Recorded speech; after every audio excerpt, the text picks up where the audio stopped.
So I went to YouTube to try and find a video about how to change my exhaust manifolds on my truck, my 5.3 liter Chevy, and I couldn't really find any.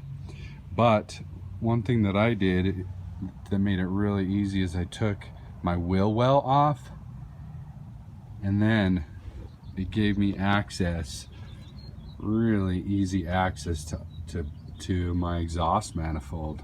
I just put a little shorty on there. But the other thing that I was looking for was how to get my cats in. And the problem that I had was that when I went to go put my cats in, see, I'm doing this in my driveway. When I went to put my cats in, you have that big, huge cross member for the transmission.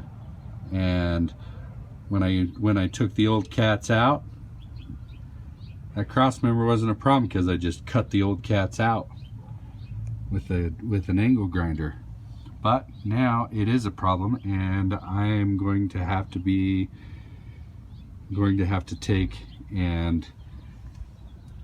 that entire cross member down in order to take those out.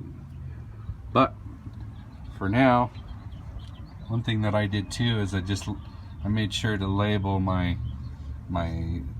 sensor plug-ins where I plug my sensors in. So I labeled them on both sides so that I know it's not very good, but it says upper, meaning upstream. So I know when I go and put them back together, I get them in the right plugs.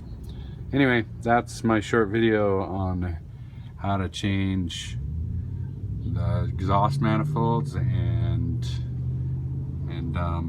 make it a lot easier. Anyway.